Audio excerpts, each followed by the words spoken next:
journal vous est offert par DACO SARL, société d'expertise comptable et de fiscalité.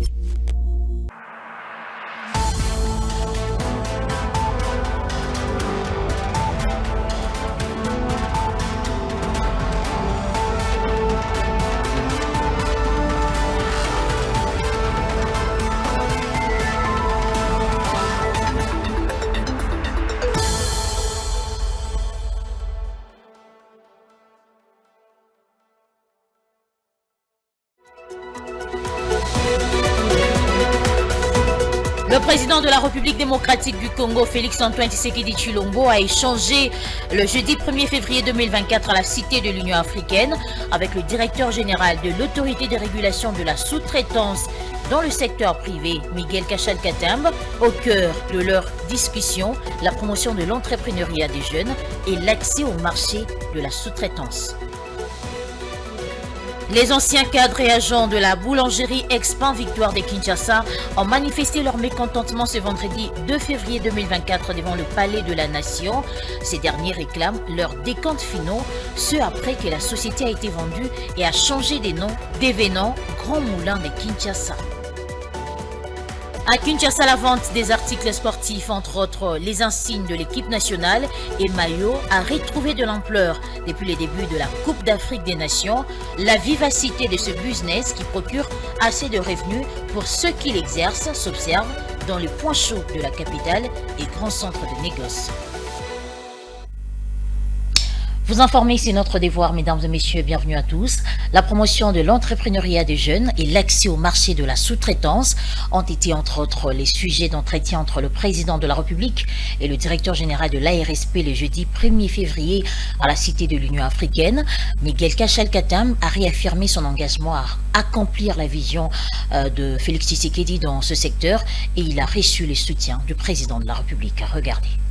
L'autorité des régulations de la sous-traitance dans le secteur privé s'engage à poursuivre les efforts pour la création de la classe moyenne véritablement congolaise, cela suivant les directives et recommandations du premier citoyen congolais. L'honorable Kachal-Katambe Miguel, DG de l'ARSP, l'a fait savoir au président Félix Tshisekedi tout en lui exprimant toute sa détermination à l'accompagner sans relâche dans son programme de création d'emplois et d'entrepreneuriat des jeunes qui constitue une des priorités de son nouveau quinquennat. Nous sommes venus aujourd'hui présenter un rapport partiel auprès du chef de l'État. La sous-traitance doit être à capitaux majoritairement congolais. J'ai dit à toutes les entreprises en République démocratique du Congo, ils doivent savoir qu'on doit se mettre d'accord sur ce point. L'accès au marché des entrepreneurs congolais préoccupe au plus haut niveau le président de la République. La chaîne des valeurs, des ressources naturelles doit être une participation majoritairement congolaise. La loi n'exclut pas les expatriés parce que la loi parle de 49% pour les expatriés et 51% pour les nationaux. Mais chose grave, on constate qu'il y a certaines sociétés qui veulent toujours continuer avec cette exploitation abusive des Congolais. Cette époque est déjà révolue. Cette époque est déjà passée. Plus rien ne sera comme avant. Nous allons remettre de l'ordre dans ce secteur. Nous avons reçu la bénédiction du chef de l'État pour pouvoir remettre de l'ordre dans ce secteur et c'est de cette manière que nous allons développer notre pays. 8 milliards de dollars qui s'évaporaient, cette histoire doit changer.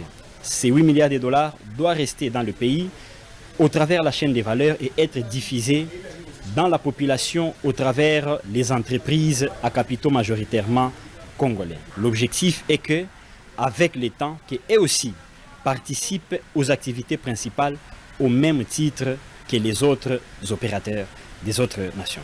Devoir des résultats oblige, Miguel Kachal a présenté au président de la République son bilan à mi-parcours dont les indicateurs sont plutôt en constante amélioration. Tenez, de 3500 entreprises sous-traitantes à plus de 14 000 enregistrées à l'ARSP et cela se poursuit. Le conflit des compétences observé au sein des établissements publics risquerait, selon le secrétaire exécutif de l'Association nationale des entreprises publiques, d'annuler les efforts de la bonne gouvernance. Révélation faite au cours de la cérémonie de remise des brevets au commissaire aux comptes qui s'est déroulée le 1er février au Fleuve Congo Hotel. La NEP a à cet effet sollicité auprès du gouvernement, en collaboration avec l'IGF, le patronage d'un séminaire de renforcement des capacités en vue d'une compréhension commune des rôles de chaque mandataire public. Plusieurs cas d'incompréhension dans le fonctionnement des organes au sein des établissements publics sont régulièrement observés en République démocratique du Congo. Les mandataires publics s'entremêlent dans l'exercice de leurs fonctions. Le secrétaire exécutif de la NEP en relève ici le fait. Il y a lieu de relever toutefois qu'il s'observe des cas d'incompréhension dans le fonctionnement des organes au sein des établissements publics. Cet imbroglio, en l'en croire, risquerait d'annuler les efforts de bonne gouvernance. De ce qui précède, la NEP pense que cette confusion dans le chef des organes, conseil d'administration, direction générale, collège des commissaires aux comptes, risquerait d'annuler les efforts de bonne gouvernance constatés dans les établissements. L'Association nationale des établissements publics propose ainsi l'organisation d'un séminaire de renforcement des capacités en faveur de ses mandateurs en vue de l'assimilation et de la compréhension commune de leurs rôles.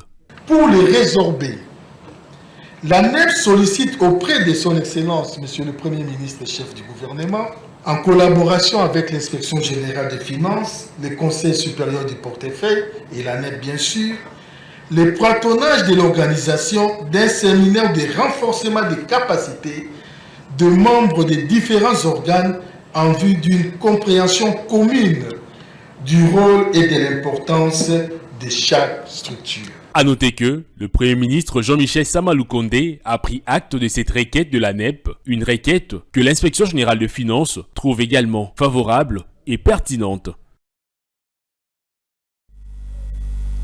La République démocratique du Congo compte 5 experts comptables pour 1 million d'habitants, des statistiques qui traduisent d'énormes efforts à accomplir en vue d'accroître l'effectif des experts comptables en République démocratique du Congo. C'est ce qu'a révélé le président de l'ONEC lors de cette même cérémonie des remises de brevets. Il a par la même occasion annoncé la tenue du premier congrès de l'Ordre national des experts comptables en juillet prochain. On l'écoute. La nomination des consoeurs et confrères comme commissaires aux comptes crée une vraie opportunité pour servir notre pays. À cet effet, nous organisons en juillet prochain le premier congrès de l'Ordre national des experts comptables. Dans une année, notre profession aura traversé une décennie dans son cadre légal actuel. Plusieurs développements l'auront marqué. Nous avons notamment entamé l'exécution de notre feuille de route en vue de l'adhésion de notre pays à l'IFAC, la Fédération internationale des experts comptables. Nous sommes confiants que la RDC pourra atteindre cet objectif avec l'appui du gouvernement de la République. Nous disposons aujourd'hui de 5 experts comptables pour 1 million d'habitants. Les pays avancés ont au moins 300 experts comptables pour 1 million d'habitants. Un investissement massif sur notre capital humain dans une approche multisectorielle est indispensable pour rattraper progressivement notre retard. Nous voulons exprimer toute notre appréciation pour la collaboration que nous avons pu établir avec l'Inspection générale des finances à l'occasion de la formation à l'issue de laquelle vous remettez aujourd'hui les brevets aux participants. Nous espérons que d'autres occasions nous seront données et qu'une synergie positive pourra découler de la mise en commun des efforts de toutes les structures de contrôle de notre pays. Mesdames et messieurs, sachez également que la Direction générale des recettes de Kinshasa a lancé le jeudi 1er février 2024 la caravane motorisée de sensibilisation des assujettis sur la grande échéance fiscale 2024. Elle concerne notamment l'impôt foncier et l'impôt sur les revenus locatifs, exercice 2024, revenus 2023. Grâce Louyangaï, je reste le TT pour plus de détails. Les équipes de la Direction générale de recettes de Kinshasa ont sensibilisé au paiement d'impôts à travers le lancement de cette caravane les assujettis des communes de Ngaliema, Selembao, Bumbu, Ngiringiri et Kasavubu. Elle s'est poursuivie jusqu'à la place Kitambo Magasin au quartier DGC Barré et Upen en transitant par l'avenue de la Libération, ex-24 novembre, dans son tronçon compris entre Selembao, Bumbu, Ngiringiri, Kassavubu et les ronds-points Willery à Lingwala. Les sensibilisateurs de la DGRK ont échangé avec les Kinois notamment sur le bien fondé du paiement des impôts qui permettent à la régie financière provinciale de donner à la ville le moyen conséquent pour sa construction. C'est ce qui renseigne ces assujettis, conscients de leurs devoirs civiques. Moi-même, je suis locataire, en même temps bailleur. Donc je suis concerné dans ça. Pour être honnête, ce n'est pas respecté.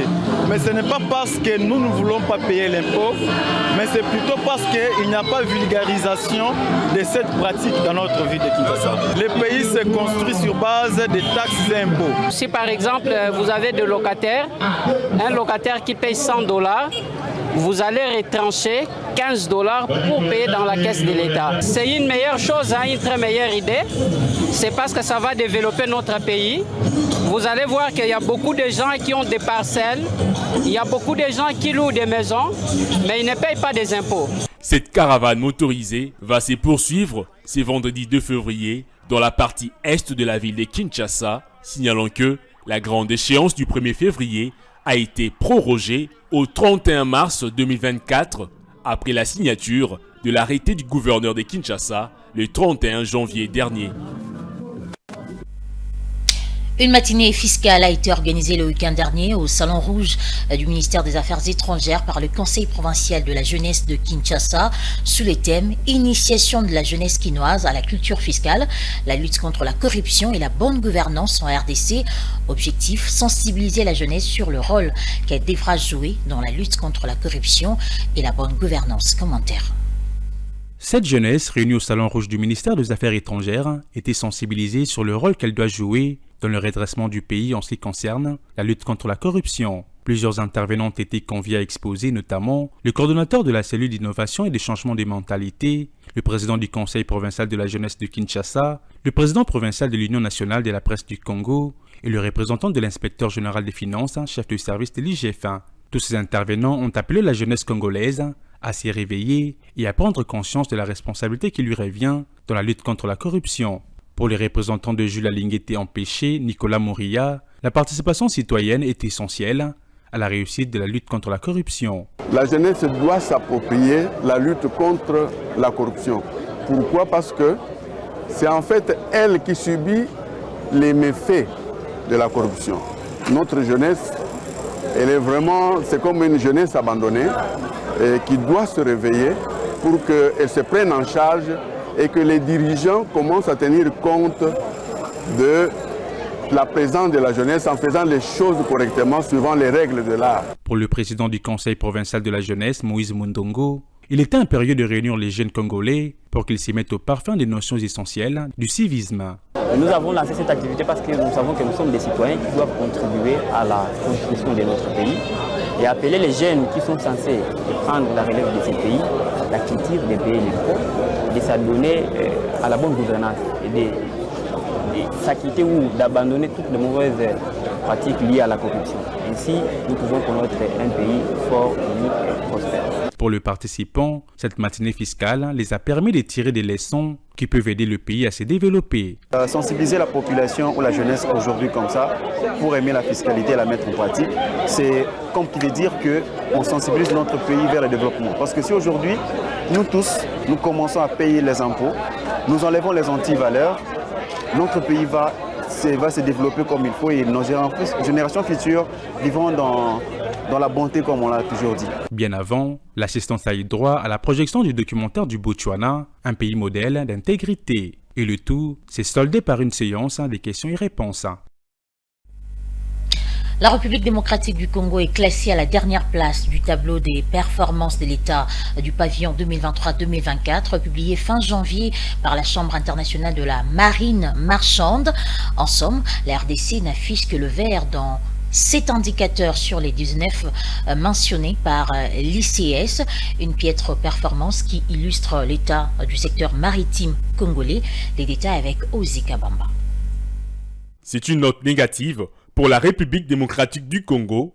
Le consortium d'armateurs réunis au sein de la Chambre internationale de la marine marchande ont passé au peigne fin les performances des différents pays sur leur pavillon au niveau national. Au nombre des indicateurs figurent entre autres l'inspection du port, l'âge moyen de la flotte, la conformité aux traités maritimes internationaux et la participation active aux conférences de l'Organisation maritime internationale. Des aspects clés où la RDC réalise une piètre performance, ressource précieuse pour les armateurs, les exploitants de navires et d'autres parties prenantes de l'industrie maritime.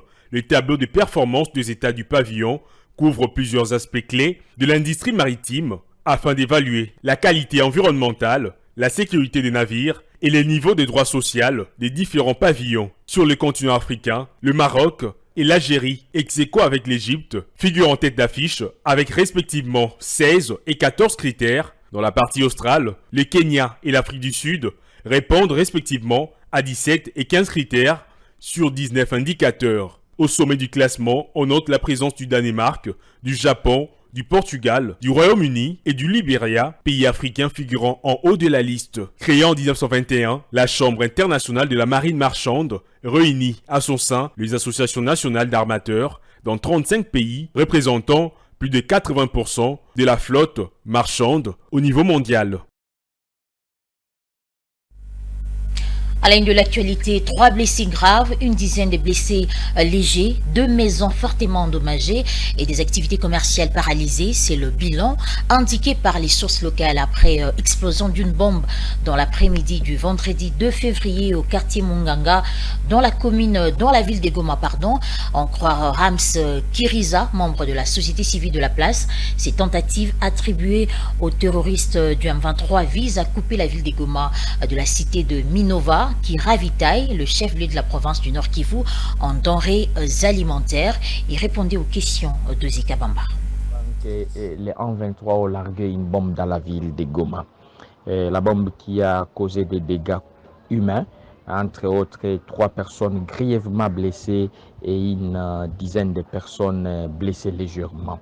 De dégâts matériels, bien sûr, il y a 2 maisons fortement endommagées et il y a une autre quand même qui peut être rafistolée le plus vite possible. C'est depuis très tôt le matin que nous avions appris que les M23 ont recommencé encore des guerres d'ici et là dans toutes les positions. Question qu'ils puissent couper un peu Goma de Minova. Minova, une cité où le Goma et Bukavu est en train de se ravitailler aujourd'hui. Et que donc il y a des contournements, ils contournent vers Minova, de l'autre côté ils contournent vers Sake, Kiloliro pour entrer dans la cité de Sake et couper totalement Goma aussi de la dernière source économique qui lui reste.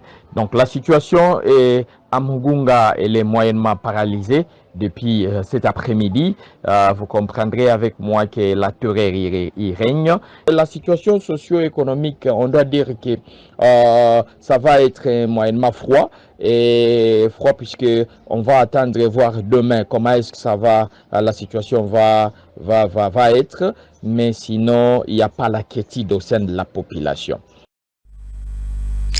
Autre titre d'actualité, les anciens travailleurs de la boulangerie Expan Victoire de Kinshasa continuent de sombrer dans les oubliettes, ce après que la société a été vendue et a changé de nom, devenant Grand Moulin de Kinshasa. Depuis, ils n'ont jamais touché leurs décomptes finaux malgré leurs différentes revendications auprès des instances habilitées. Ils ont une fois de plus manifesté ce vendredi 2 février 2024 devant le palais de la Nation. Fulgence Milay et Ruben Manata pour le reportage. Regroupés en petit nombre sur le soleil ardent de la ville de Kinshasa, ces anciens travailleurs de la boulangerie Expan Victoire, devenus à ces jours Grand Moulin de Kinshasa, étaient en sit-in devant les palais de la Nation, siège officiel du bureau du président de la République dans la commune de la Gombe, avec pour but de faire entendre l'air de doléance au chef de l'État. Ils exigent le paiement sans condition de l'air des comptes finaux, tel qu'il est vu les contrats. Je suis l'un des chefs d'équipe des anciens travailleurs de la boulangerie Père Victoire. Le contrat de travail stipule qu'il est interdit de retrancher au salaire d'un employé non déclaré une somme pour la Caisse nationale de sécurité sociale. Malheureusement, c'est la situation que nous avons vécue après plusieurs années de travail. Nos revendications s'attellent beaucoup plus sur le blocage de la paye de nos décomptes finaux que la boulangerie ne veut en aucun cas honorer.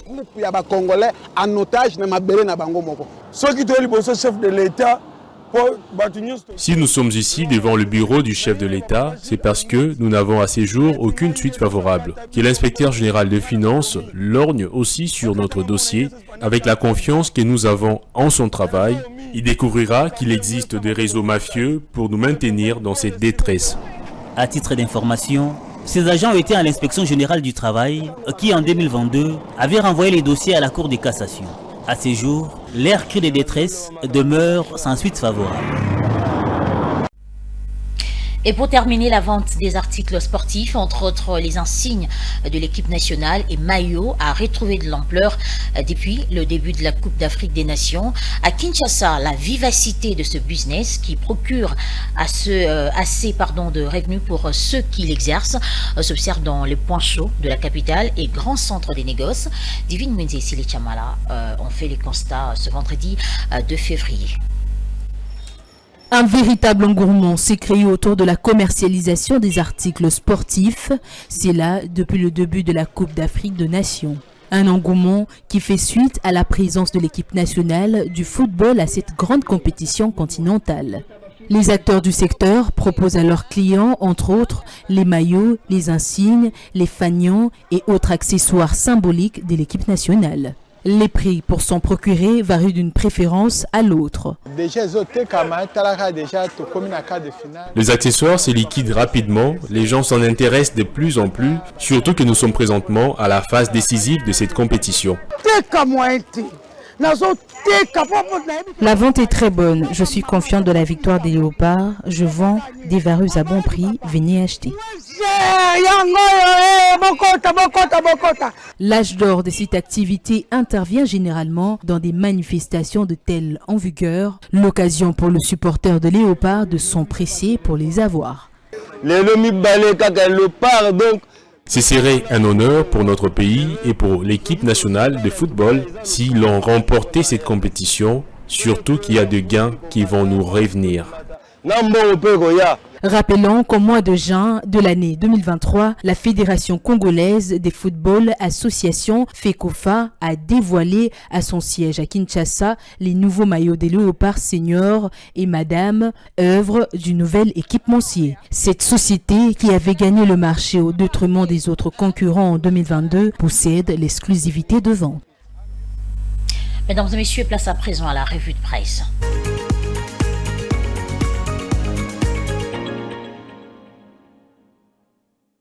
À tous et à toutes, bienvenue dans cette revue de presse économique. L'IGF joue un grand rôle dans l'intensification des efforts anti-corruption, rapporte Africa News dans sa 4e page. La RD Congo figure parmi les 15 derniers pays avec un score de 20% selon l'indice de perception de la corruption pour l'année 2023. La RDC est classée à la 162e place sur 184 pays évalués. C'est ce qui ressort du rapport sur l'indice de perception de la corruption UPC pour l'année 2023 de l'ONG Transparency International, qui a publié une liste de pays les plus corrompus au monde en 2023. Les tri-hebdomadaires panafricains indiquent que, dans ces rapports, l'ONG a tout de même reconnu et salué les rôles joués par l'Inspection Générale de Finances, IGF, dans l'intensification des efforts dans la lutte contre la corruption durant les 5 dernières années. Toutefois, Transparency International souligne la défaillance observée au sein de l'appareil judiciaire, notamment dans les efforts impliquant les acteurs politiquement exposés, martèle le confrère. Il convient de souligner que, lors d'une séance télévisuelle, des réponses aux questions des RD congolais transmises par l'intermédiaire du bureau de son porte-parole, Tina Salama, le président de la République, Félix Antoine Tshisekedi, avait considéré la justice comme la tache d'huile sur son premier quinquennat, conclut le tabloïd. Dans sa 6e page, Africa News titre « La DGI mobilise 332 millions de dollars au 24 janvier 2024 ». La Direction générale des impôts a réalisé une mobilisation de recettes record au cours de 24 premiers mois de l'année, selon le chiffre livré par la Banque centrale du Congo. La régie financière dirigée par Barnabé Mouakadi a contribué à hauteur de 876 milliards de francs congolais, soit environ 332 millions de dollars, sur les 517 millions déjà mobilisés en ces débuts d'année. Derrière la DGI, la Direction générale de douanes et assises, DGDA, a mobilisé 339 milliards de francs congolais, soit un peu plus de 100 millions de dollars, et la Direction générale de recettes administratives, domaniales et de participation, DGRAD, 149 milliards de francs congolais, renchérit les confrères. Selon les prévisions, 1,348 milliards de francs congolais doivent être mobilisés pour des dépenses estimées à 1,274 milliards de francs congolais au 24 janvier. Ces assignations ont déjà été dépassées grâce notamment à la politique managériale mise en place dans les différentes régies financières, rapporte le journal Africa News. La prospérité titre dans sa 4e page Jean-Michel Samalukonde. Désormais, la fonction du commissaire aux comptes ne peut être exercée en RDC que par un expert comptable inscrit au tableau de l'ordre. Fini la récréation, désormais la fonction du commissaire aux comptes ne peut être exercée en République démocratique du Congo que par un expert inscrit au tableau de l'ordre. Jean-Michel Samalukonde vient de faire cette déclaration au cours d'une cérémonie solennelle des remises de brevets au commissaire aux comptes. Cérémonie organisée ce jeudi 1er février 2024 par la primature au Fleuve Congo Hotel. De brevets ont été remis aux commissaires aux comptes nommés au sein des établissements publics en octobre 2023, indique la prospérité. Relayant une partie de l'allocution du Premier ministre dans son article, le quotidien renseigne que Jean-Michel Samalukonde a d'entrée de jeu souligné que la nomination des commissaires aux comptes au sein des établissements publics constitue l'aboutissement d'un processus déjà enclenché par le président de la République, Félix Tshisekedi. Aux confrères des renchérir, Jean-Michel Samalukonde a rappelé aux commissaires aux comptes la lourde responsabilité qui leur incombe désormais dans la certification des états financiers des établissements publics afin de donner au gouvernement la cartographie réelle dans la perspective d'une meilleure contribution des établissements publics au budget de l'État. Fin de cette revue de presse. À tous et à toutes, merci de nous avoir suivis.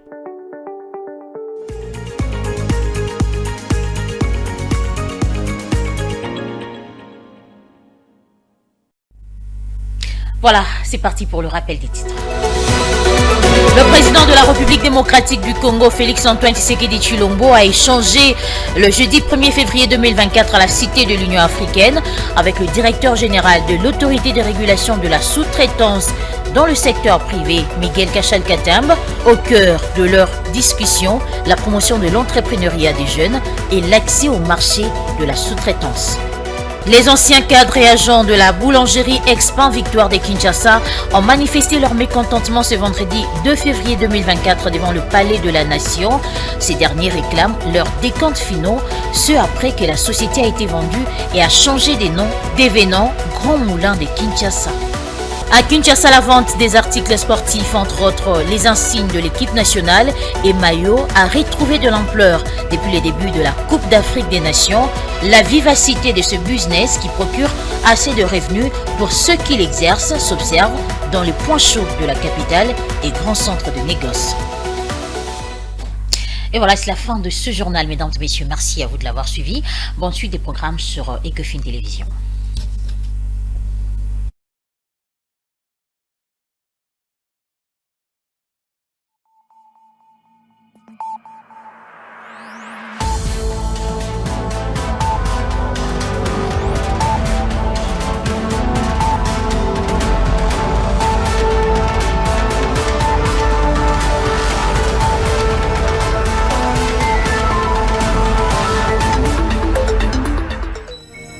Ce journal vous a été offert par DACO SARL, société d'expertise comptable et de fiscalité.